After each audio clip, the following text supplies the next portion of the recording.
Une des dernières vues de notre jolie flottille sous voile. Vous m'entendez, Là, je vous Olivier? entends, oui. Là, je vous entends. Là. On va y Bon, arriver. on va essayer. Donc, on va essayer. Donc, je disais qu'il n'était pas impossible que l'interception se fasse de jour. Donc, je crois qu'il va falloir qu'on soit vigilant de nuit comme de jour. Ok. Et donc là, qu'est-ce qui est mis en place là, depuis que vous avez eu cette information? Pardon? Qu'est-ce qui a été mis en place là? Comment ça se passe depuis que vous avez eu l'information? Oh ben, il n'y a pas de modification sur nous, ce que l'on met en place. Nous, on a répété les consignes de sécurité, on a répété les scènes en quelque sorte pour être au point pour l'interception. Euh, la, la chose, c'est ce vaisseau militaire israélien qui nous emprisonnerait et qui nous ramènerait en Israël, et non pas, on ne resterait pas sur nos bateaux. Donc ça, c'est la nouvelle qu'on a entendue. Tout est sous caution, mais c'est une nouvelle qui date déjà d'hier, de 24 heures. Et depuis, est-ce qu'il y a eu des Enfin, nouvelles infos? depuis, on n'a pas eu de nouvelles infos. Euh, une information, en tout cas la nuit dernière, c'est qu'un de nos bateaux a coulé. Un de nos bateaux a eu une voie d'eau. C'est pas un sabotage, puisqu'en fait, ça fait plus de 48 heures qu'on navigue et jusqu'à présent, la voie d'eau n'était pas visible. Et le bateau a eu une voie d'eau qui s'est déclarée. Le bateau a coulé vers 4 heures du mat, je crois, 5 heures du mat. Il a été secouru très vite par l'emergency, le bateau d'assistance médicale en mer. Et donc, les 12 personnes à nouveau ont été relogées sur les bateaux aux alentours. Donc, on se retrouve, je crois, à 45 bateaux pour continuer sur Gaza. Ok. Alors là, on s'active particulièrement pour les protections diplomatiques, pour les contacts avec les avocats, qu'on essaye d'activer au mieux, de façon à essayer d'avoir, si possible, des avocats les mieux possibles, les meilleurs possibles pour l'association qui a été contactée, Adala, association d'avocats palestiniens en Israël, qui va assurer notre défense localement. L'équipe à terre est aussi en train de tout faire pour essayer d'obtenir des garanties pour une protection la meilleure possible auprès des consulats et ambassades. Il y a aussi une autre nouvelle là, qui est toute récente. Chaque journée est riche en nouvelles. C'est l'arrivée d'un vaisseau. C'est l'arrivée d'un vaisseau militaire turc Ah, sur zone. Donc, alors je ne sais pas si on se retrouve à 3 vaisseaux militaires, parce que j'ai l'impression que le vaisseau espagnol, j'avais entendu que le vaisseau espagnol s'était retiré.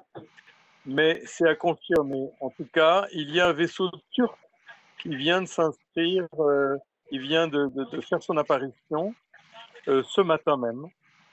Donc voilà, on a une sollicitation assez intéressante de la part de pas mal de pays. qui vous soutient ouvertement là aujourd'hui? Est-ce qu'il y a des pays qui ouvertement ont affiché leur soutien? Bon là, on parle de la Turquie et de l'Italie quand même qui vont protéger leurs ressortissants. Mais est-ce que d'autres pays ont dit que ils étaient, ou en tout cas qu'ils soutenaient officiellement la flottille? Alors, en dehors de l'Espagne et de l'Italie et de l'Irlande, je ne sais pas les autres. En tout cas, la France pêche par son inaction et son immobilisme sensationnel. Ouais, ouais. Donc Oui, on parce que, a aucune, allez-y. en dehors de déclarations de la France comme quoi le ministère des Affaires étrangères, le Quai d'Orsay, la cellule de crise sont saturés d'appels et ne peuvent plus travailler dans des bonnes conditions.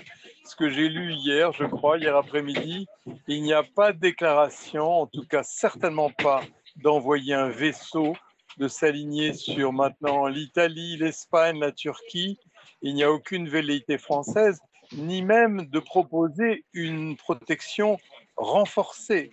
La seule protection que propose le consulat, c'est la proposition, c'est la de protection que l'on propose à tout touriste qui va se balader et qui se retrouve en difficulté dans un pays étranger.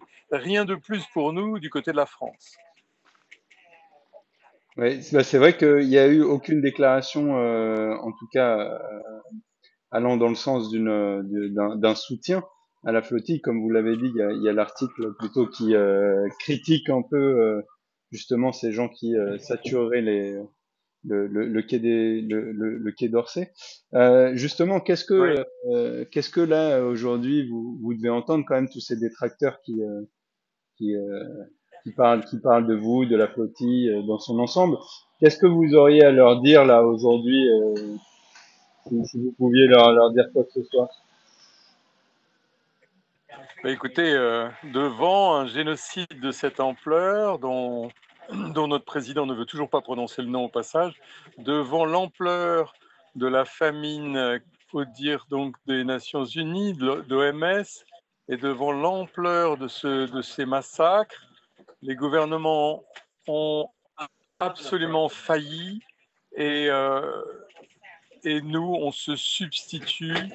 Et par ce mouvement donc civil, on prouve, on va essayer de prouver que l'on peut agir, en tout cas, se réveiller, agir, faire bouger les lignes à la place même de ceux qui devraient le faire, c'est-à-dire ceux qui nous gouvernent, qui auraient dû, depuis de très nombreux mois, sinon années, qui auraient dû mettre un holà et qui auraient pu arrêter ce massacre. Nous, on va avec nos voiles, on se substitue au gouvernement et c'est vraiment, ce n'est pas un coup de publicité, ce n'est pas un coup médiatique, c'est vraiment une volonté de 500 personnes et de milliers de sympathisants à terre de faire bouger les lignes et c'est absolument gigantesque et c'est un but qui est tout à fait admirable.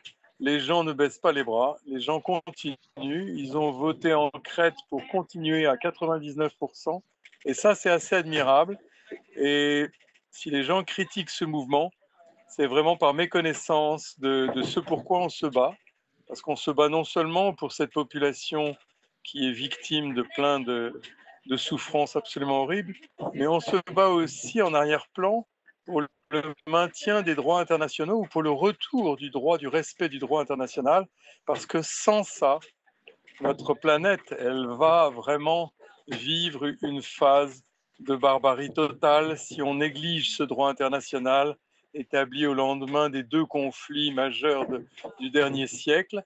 Donc, en arrière-plan, on se bat aussi pour le droit international. Donc, je pense que les critiques pourraient peut-être mieux comprendre un peu parce qu'on se bat également pour eux, pour l'ensemble des populations, pour essayer de vivre dans un monde plutôt, dans un monde meilleur, plus respectueux du droit. Et vous, à 24 heures maintenant de cette intersection, vous personnellement, comment est-ce que vous vous sentez? Moi, je me sens curieusement plutôt serein. Ici, on est 8 maintenant à bord et je ne vois aucun signe de... Moi, je vois des tensions qui passent après. Ça fait beaucoup de jours où les gens sont les uns sur les autres. Mais en dehors de ces tensions liées à la vie à bord, la menace, des menaces très présentes d'interception, d'arrestation, avec la point d'interrogation sur notre ensuite, notre inculpation, notre arrestation, sur le régime où on sera soumis après notre arrestation.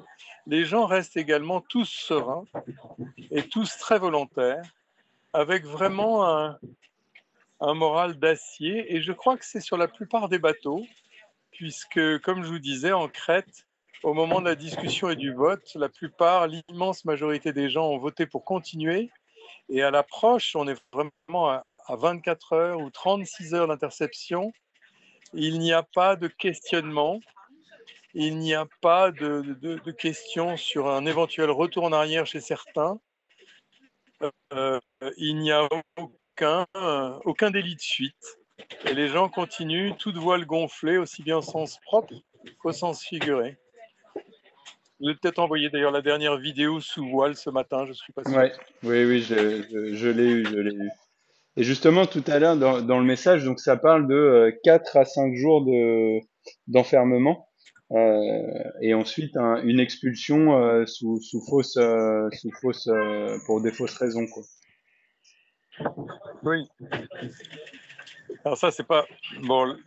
La déportation volontaire, le papier parmi les papiers qu'ils vous proposent, ce papier d'expulsion volontaire ou de déportation volontaire, initialement, en tout cas dans les précédentes tentatives Madeleine Andana, c'était 3 jours maximum avant d'être expulsé.